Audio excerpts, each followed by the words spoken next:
day. Oh, quote of the day. Quote of the day. Here it is. Your path matters more than your past. Your path matters more than your past.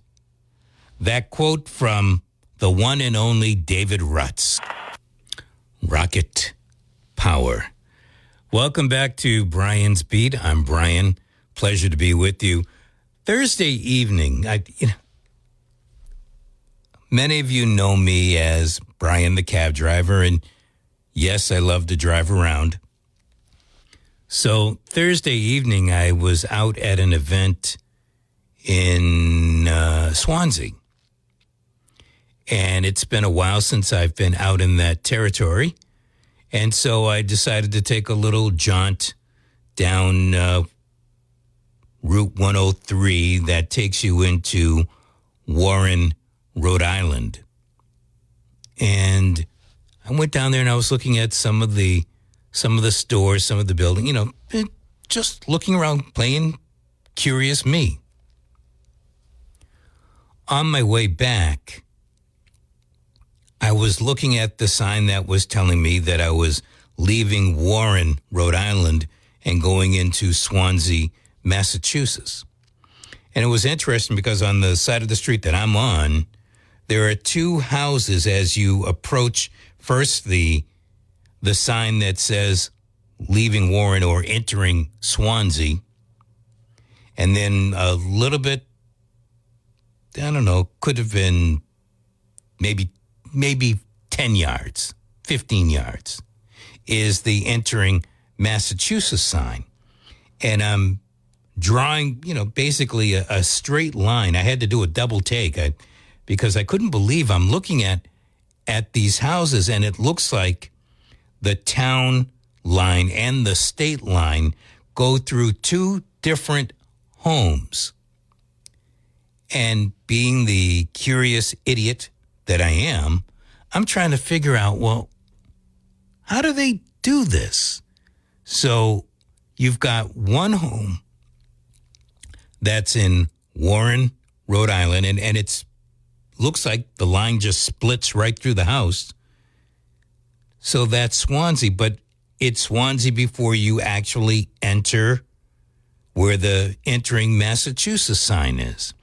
And even at that time, that house is split. If we have a straight line, it's very difficult to tell exactly where the line is drawn. There's no chalk mark.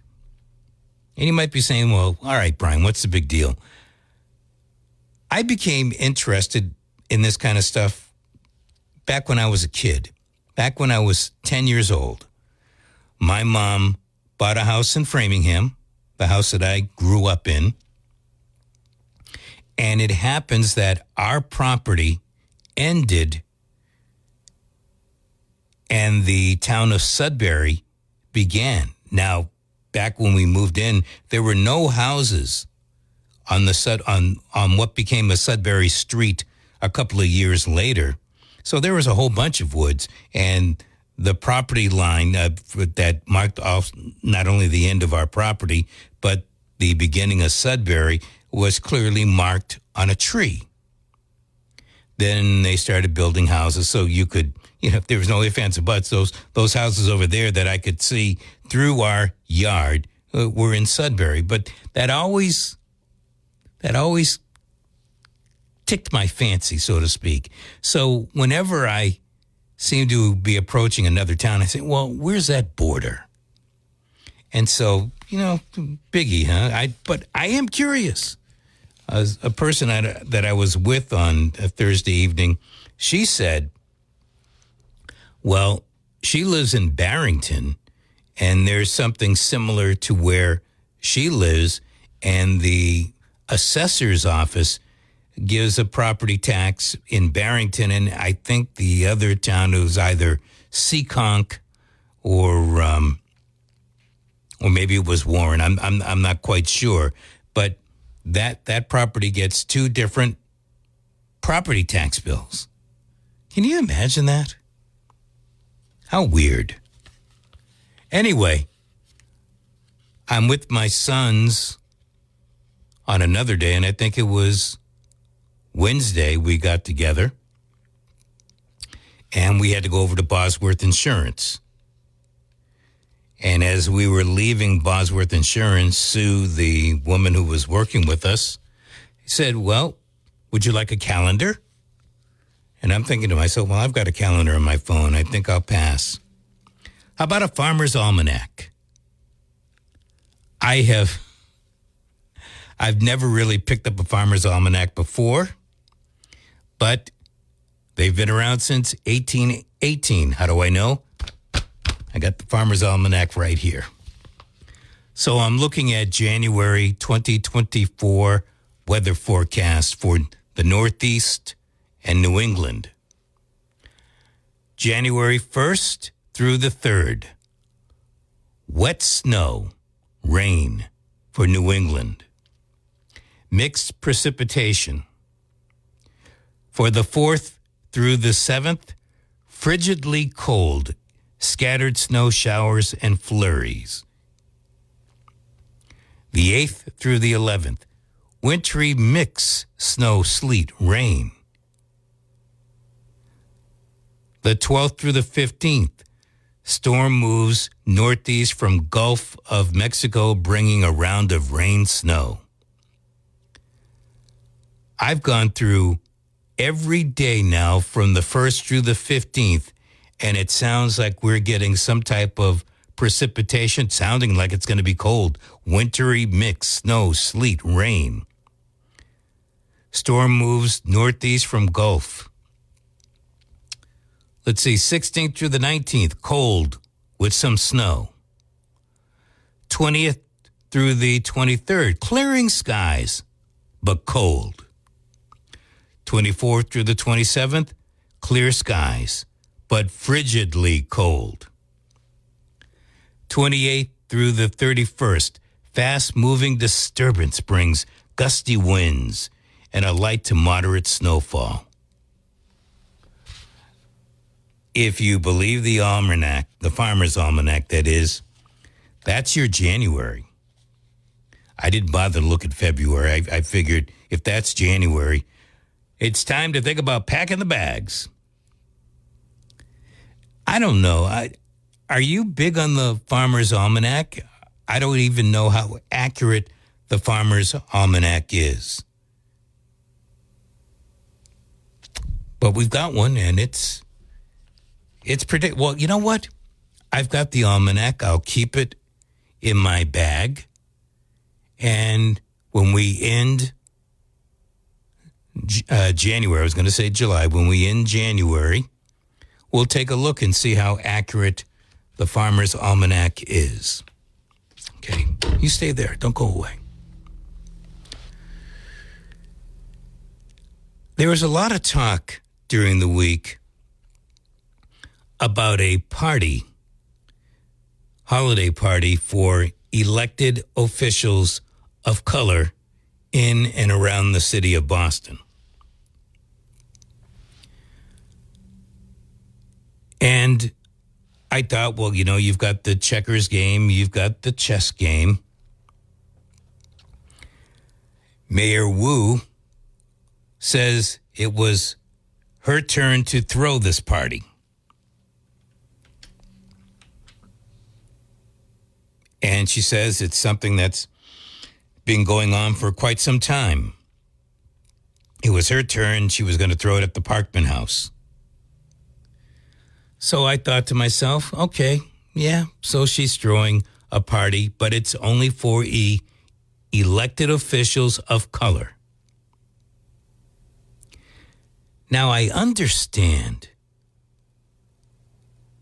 if you are a person that is not of color, so to speak, it might irk you that there would be such a party.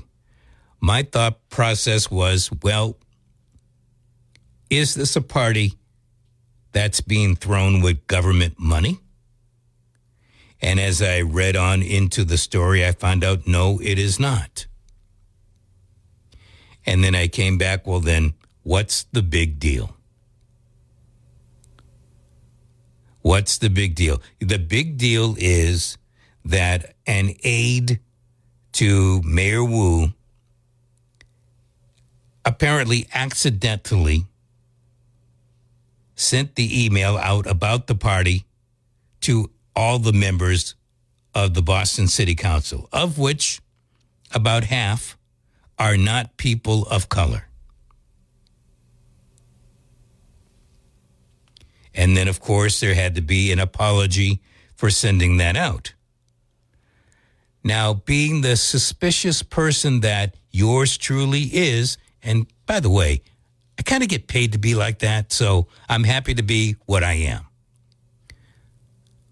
My thought process is, okay, so maybe it's not an accident that this email went out, and it brings up a storm of controversy so people can go off, while other things are now pushed to the back burner. Because in the city of Boston, aren't they talking about rent control? Aren't they talking about folks that aren't citizens being able to vote? You start talking about an elected officials of color holiday party, and that's going to provoke more storm, more controversy than that other stuff. Takes the other stuff off the front burner and puts it on the back burner with the rice and maybe the Brussels sprouts. Any thoughts? 508-996-0500. I thank you for your patience. Welcome. Hello. Hello. You mentioned the Farmer's Almanac. Yes, I did. Now, I bought it once, and it said Old Farmer's Almanac, and the person yelled at me that I got the wrong one, and it looked pretty much the same kind of yellow cover. Does yours say Old Farmer's Almanac? No, it doesn't. It just says since 1818, Farmer's Almanac for the year 2024. And it's not. This is more of a paperback edition as opposed to the more bound paperback edition. Oh, okay. Yeah. So you know what is? You remember the TV guide? Yes. It's like the TV guide. Yes. A little thicker, though, like newspaper print? No, believe in the print. Well, maybe newspaper print. I had to put my glasses on to read it. Right, but the material, the paper. Yeah, kind of, yes. Yeah, but there's one called the Old Farmer's Almanac, and I get yelled at because I can never find the one that says Farmer's Almanac. So I don't buy it anymore. Wait a minute. So the Farmer's Almanac is the real old Farmer's Almanac? They seem to have the same kind of name and been around for like decades or 100 years at least. It's the same thing, but it says Old Farmers. So I just ordered one and it says Old Farmers. I could not find one that says But you Farmers. get one all the time? I mean, if you're ordering one? I usually for this person because they're a weather nut. They love the weather. But I could write in the almanac, January is going to be snowy and rainy. I could put that. If you put down it's going to be a tornado, then, hey, I pay attention. Well, but just about every day that I mentioned, at least for the first 15 days, there's going to be some type of precipitation. Now, I suppose, as you're saying it just because it says the Northeast and New England, it doesn't mean that here in our backyard we're going to see that precipitation. Yes, we're lucky. We've been very lucky. Well, for the past few years, but what about this coming winter? Hopefully we're lucky again. Well, then the Farmer's Almanac is no good. I need to throw it out.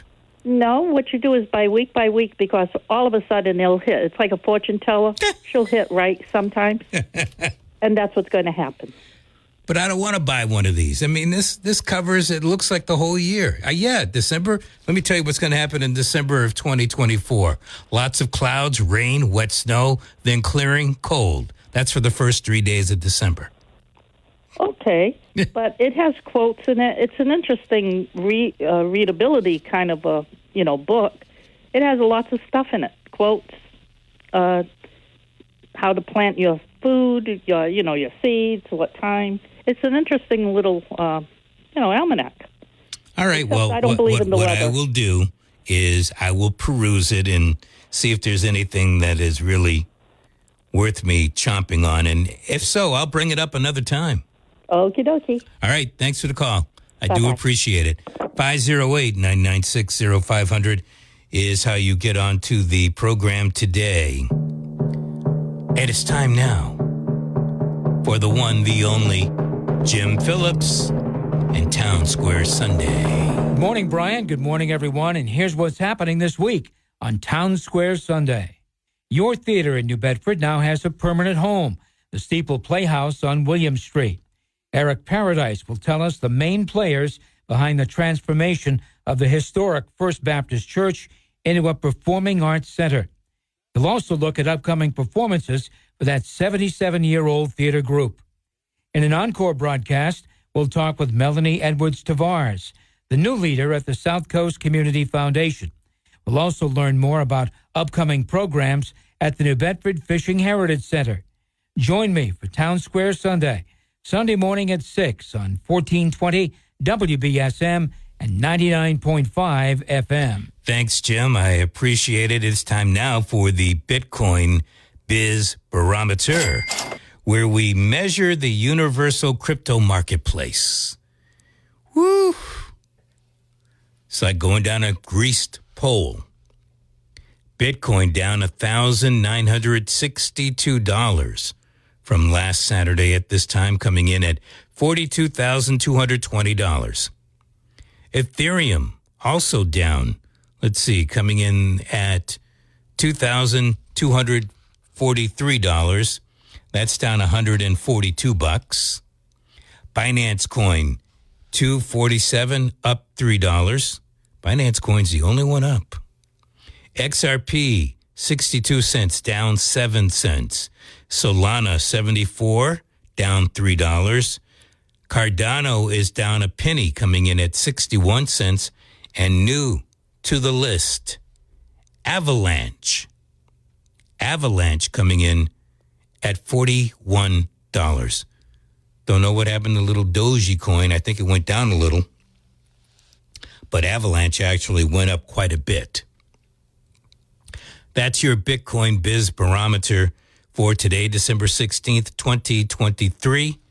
As always, I get my numbers, my figures from coinmarketcap.com. Coinmarketcap.com.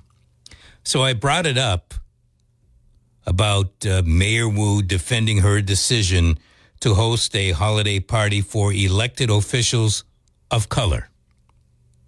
And I have no problem with that. So I know somebody's probably kicking their heels right now, or maybe their slippers, and they're saying, well, how would you feel if there was a whites-only elected officials holiday party? That depends.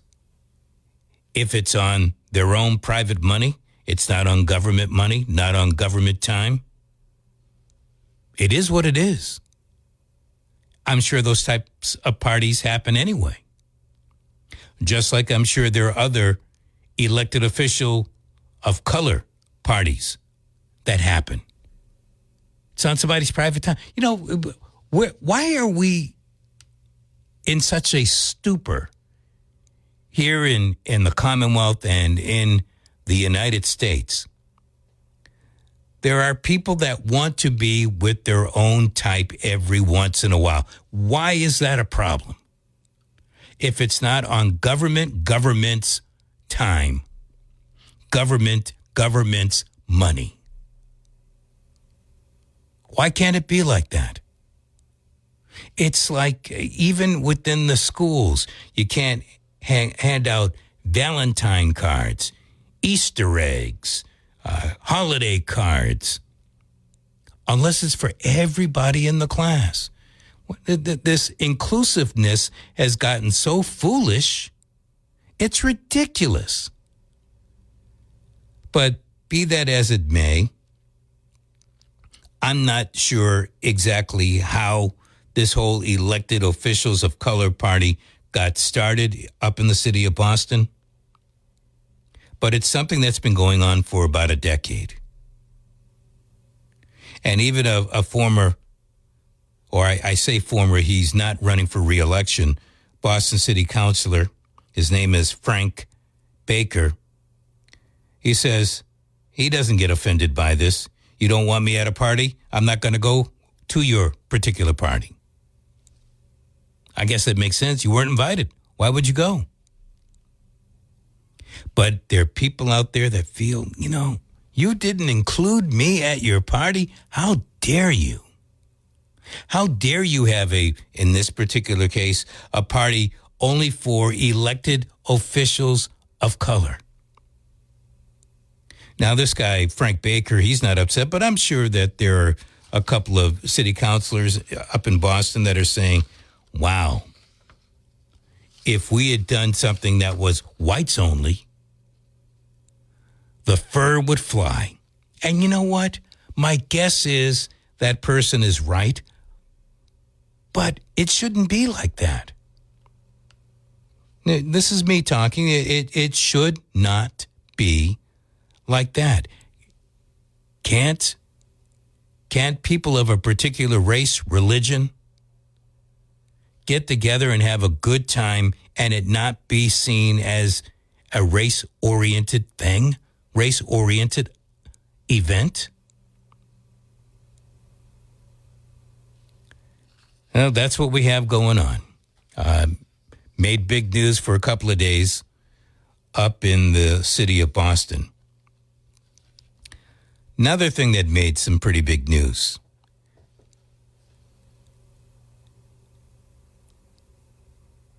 Governor Healy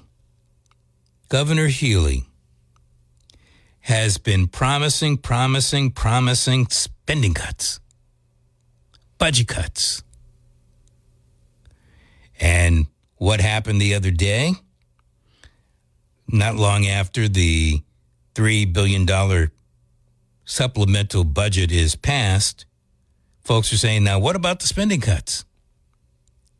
Governor Healy shrugs her shoulders. Ain't happening. It ain't happening.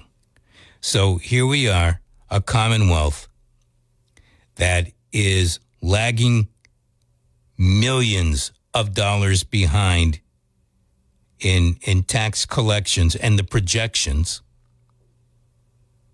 Now all of a sudden, no budget cuts. Isn't it odd how it always works like that?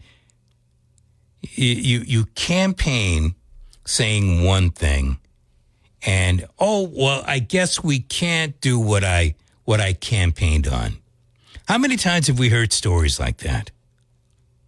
How many times have we heard stories like that? And yet it continues. Why? Remember 250 years ago today? No, I know you don't remember. You weren't alive. I wasn't either. 250 years ago today, the Boston Tea Party. And that was over a tea tax. If folks are willing to go off over a tea tax, which, certainly in its day would have been considered a little hefty, but nothing compared to what we go through today with property taxes, with the sales tax. Can you think about this for a second? The sales tax is, a minimum 6.25% here in the Commonwealth? Can you imagine if in 1773, Massachusetts had a state sales tax of 6.25%? Can you imagine? Never mind a tea tax.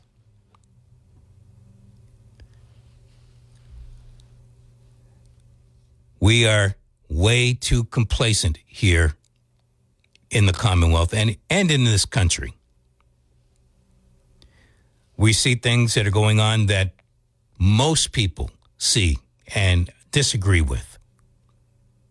And yet, we are not willing to do something about it, whether it means getting a ballot referendum on an election ballot, whether it means voting those that we call the bums out. I would not want to see something similar to a Boston Tea Party. I certainly don't want to see a Russian revolution. But if we're sitting on our hands, then we say to the legislature, we say to the governor, we say to Congress, we say to the president, do what the hell you want to do because, darn it, we just don't care. 508-996-0500. Hello.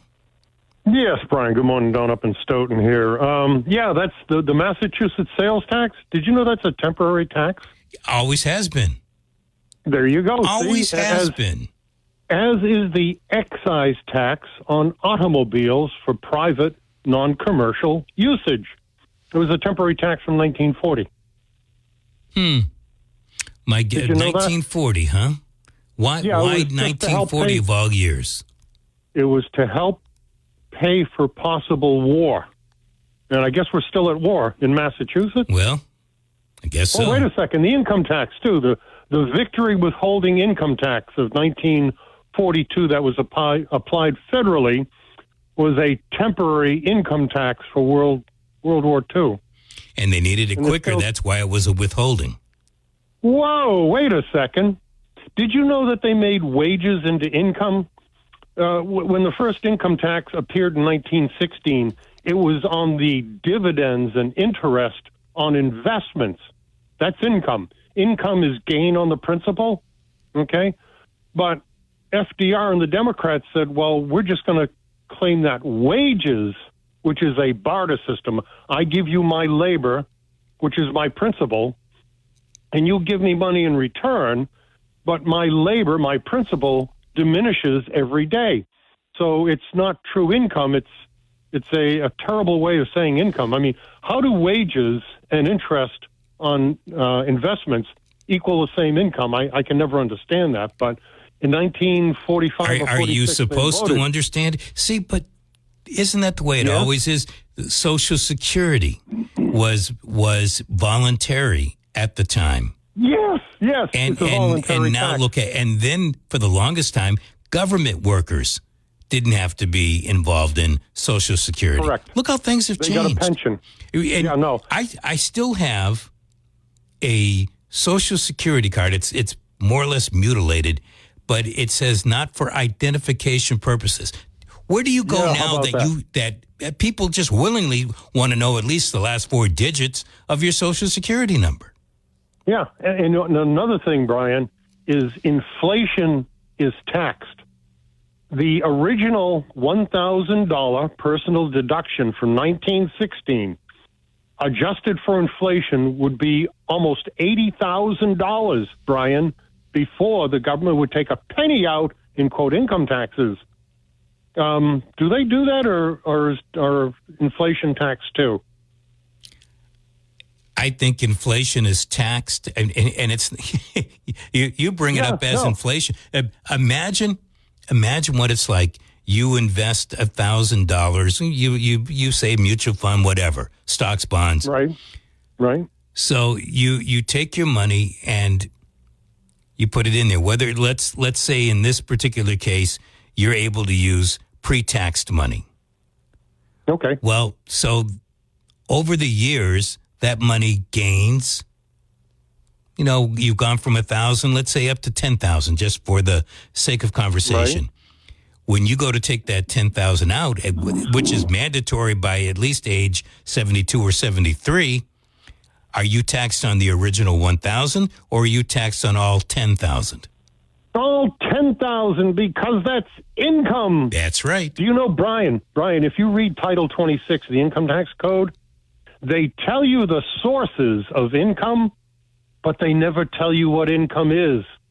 It's like saying we're going to tax water, and they say the sources of water are clouds, rivers, stream, toilet bowl, hole in the ground, but they don't identify water, which is dihydrogen oxide. They tax the sources, Brian, but they don't tell you what it is.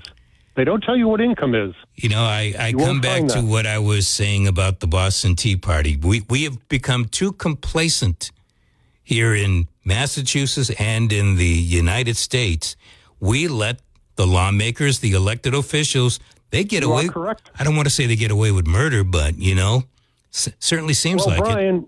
The people do not know what their rights are here in Massachusetts or in the United States. And if you don't know what your rights are, then you have to depend on somebody else. And if they're lying to you, you have no rights at all. Remember, the tax on tea. Brian, the king could have taxed the East India Tea Company. All right? Whatever you sell, I'll take 10% of what it is that you sell.